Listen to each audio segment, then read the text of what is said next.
اس عیسائی کی ہر ایک بات فخر المصری کے دل میں اترتی جا رہی تھی۔ اثر باتوں کا نہیں بلکہ موبی کے حسن اور حشیش کا تھا۔ عیسائیوں نے یہ حربہ حسن بن صباح کے حشیشین سے سیکھا تھا۔ موبی کو بالکل توقع نہیں تھی کہ یہ صورتحال پیدا ہو جائے گی کہ ایک مصری اس کے تعاقب میں اس کے دام میں آ جائے گا۔ انہیں معلوم ہو گیا کہ فخر مصر کی زبان کے سوا اور کوئی زبان نہیں جانتا۔ موبی نے اپنے پانچوں ساتھیوں کو سنانا شروع کر دیا کہ رابط زخمی ہونے کا بہانہ کر کے زخمیوں کے خیمے میں پڑا ہے، اور اس نے کہا ہے کہ ناجی سے مل کر معلوم کرو کہ اس نے بغاوت کیوں نہیں کی، یا اس نے عقب سے صلاح الدین ایوبی پر حملہ کیوں نہیں کیا، اور یہ بھی معلوم کرو کہ اس نے ہمیں دھوکہ تو نہیں دیا۔ وہ باتیں کر رہی تھی تو فخر نے پوچھا، یہ کیا کہہ رہی ہے؟ یہ کہہ رہی ہے، ایک نے جواب دیا، اگر یہ شخص یعنی تم صلاح الدین ایوب کی فوج میں نہ ہوتے تو یہ تمہارے ساتھ شادی کر لیتی۔ یہ مسلمان ہونے کو بھی تیار ہے، لیکن کہتی ہے کہ اسے اب مسلمانوں پر بھروسہ نہیں رہا۔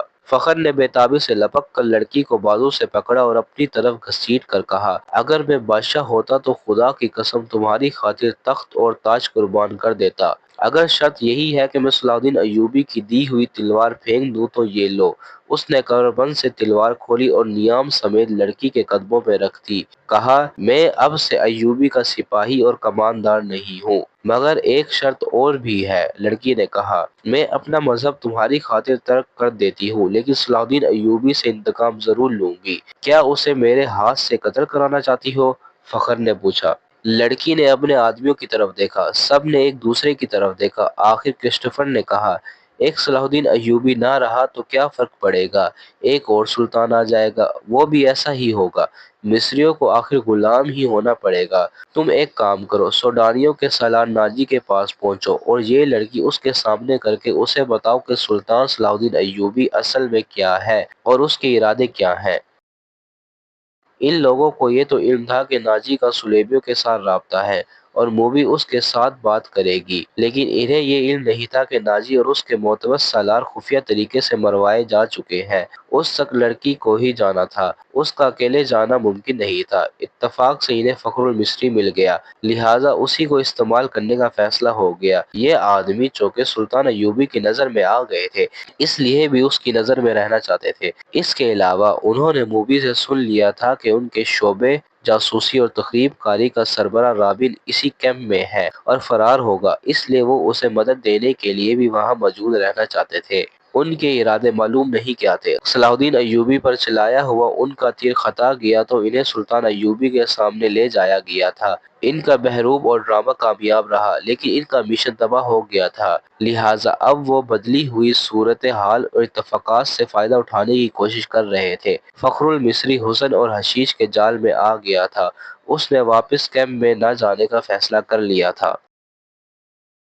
اسے یہ مشورہ دیا گیا کہ وہ لڑکی کو لے کر روانہ ہو جائے۔ ان لوگوں نے اسے اپنا ایک اونٹ دے دیا، پانی کا ایک مشکیزہ دیا اور تھیلے میں کھانے کا بہت سارا سامان ڈال دیا۔ ان اشیاء میں کچھ ایسی تھی جن میں حشیش ملی ہوئی تھی۔ موبی کو ان کا علم تھا۔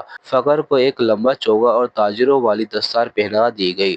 لڑکی اونٹ پر سوار ہوئی، اس کے پیچھے فخر سوار ہو گیا اور اونٹ چل پڑا۔ فخر گرد و پیش سے بے خبر تھا اور وہ اپنے ماضی سے بھی بے خبر ہو گیا تھا۔ صرف یہ احساس اس پر غالب تھا کہ روئے زمین کی حسین ترین لڑکی اس کے قبضے میں ہے، جس نے سلطان کو ٹھکرا کر اسے پسند کیا ہے۔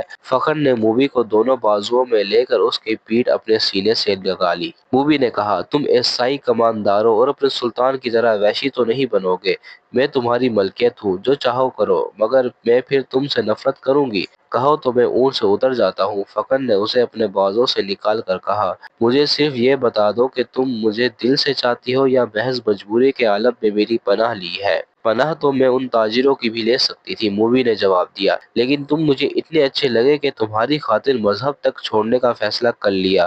اس نے جذباتی باتیں کر کے فخر کے اعصاب پر قبضہ کر لیا اور رات گزرتی چلی گئی۔ سفر کم و بیش 5 دنوں کا تھا، لیکن فخر المصری عام راستوں سے ہٹ کر جا رہا تھا کیونکہ وہ بھگوڑا فوجی تھا۔ موبی کو نیند آنے لگی، اس نے سر پیچھے فخر کے سینے پر رکھ دیا اور گہری نیند سو گئی۔ اونٹ چلتا رہا، فخر جاگتا رہا۔